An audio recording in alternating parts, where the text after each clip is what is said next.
is Joe Wood. I'll be representing the yellow team today. Our system is a spray booth pressure station. Today we'll be going over the steady, step behavior, and step modeling, sine wave, and some modeling, and lastly some root locus. This is an outline of the presentation. We'll talk about the schematic of the system, the results of the steady state operating curve.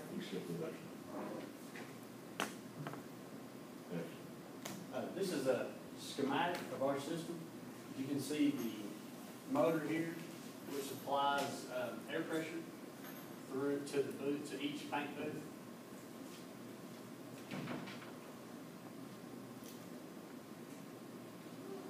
And this is one of the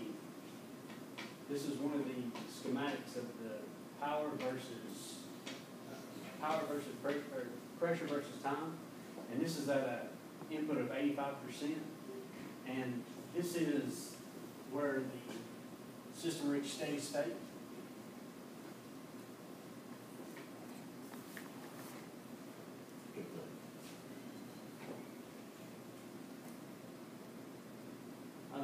This slide represents each of our areas. We had 3 areas, which went to Jay and Jamie and myself.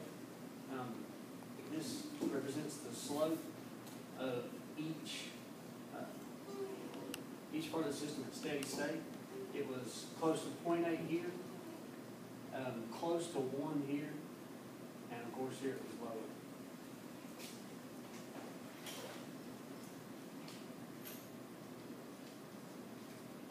This is the step function graph, and this was arranged from 15 to 30 centimeters of H2O, which is pressure. Listed are the values of tau, T0, K, which is the gain of the system, delta C, and delta M.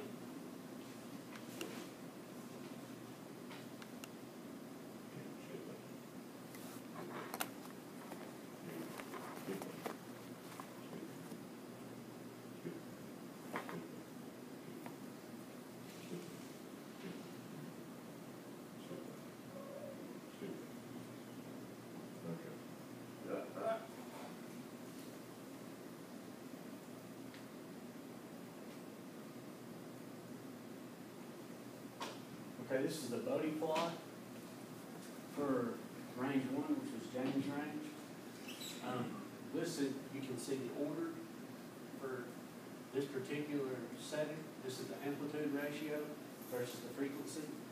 FU, the ultimate frequency, which is 0.5 cycles per second, and the gain, which is 0.37 centimeters of H2O per percent.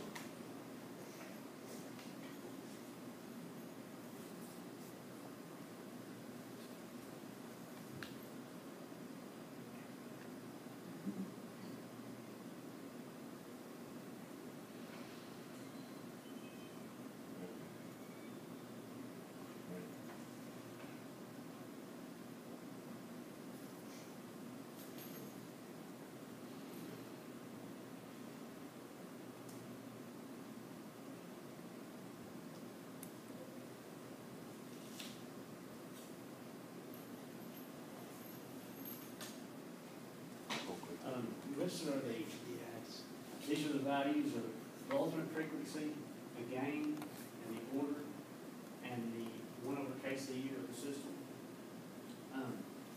For the gain of the system, these were lower in the first range and close to the same in the second and third range. The order of the system was higher in the mid-range and lower at the lowest range. The ultimate frequency was also the same. They were the higher in the second range as opposed to the first and third range.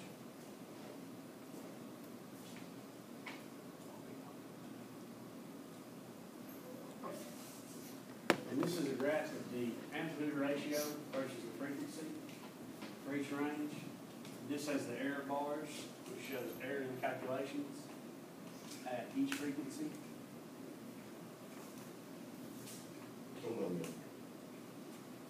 Joe. That's your model, right? The reddish line?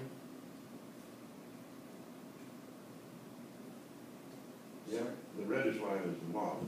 The red is the model amplitude ratio. You see that, Joe? It agrees pretty well, right?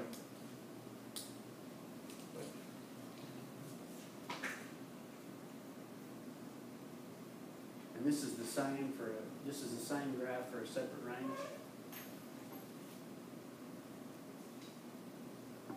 Changes in it.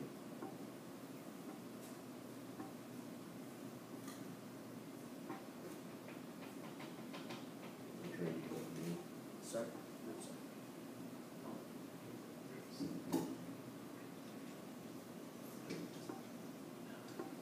Now we're into the root locus theory. This is an equation that's listed to find the roots of the system. In this equation, this eta stands for the damping ratio. And once the damping ratio has been determined, this equation can be used to find the decay ratio.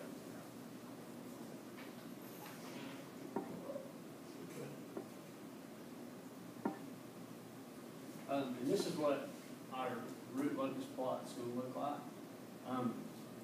KCU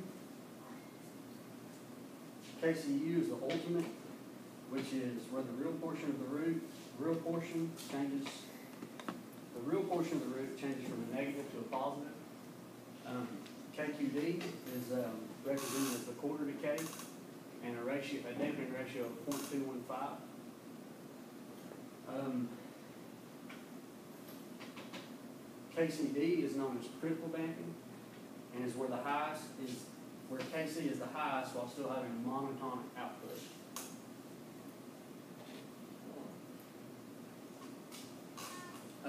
This is the value of the controller gain from 15 to 30 centimeters of XGO, which was my region. And as shown, the ultimate gain was 38.8.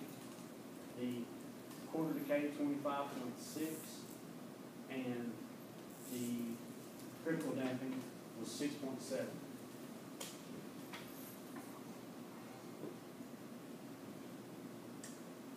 These are the controller gain values per range. From 1 to 15 centimeters of H2O was the highest of the gains, and then it went in descending order. The highest range had the lower KC values.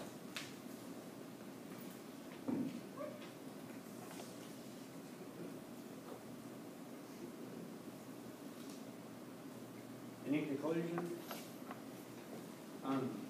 for when you're looking for an overdamp output, your KC values per range, if you were in the lowest range, which was 1 to 15 centimeters of H2O, if you're looking for an overdamp output, your KC value needed to be between 0 and 12. And if you're looking for critically damped, it was 12. For an underdamped, it needed to be between 12 and 80. And these go for the same for the 15 to 30 and 30 to 45 centimeters of H2O. That concludes the presentation. Any questions?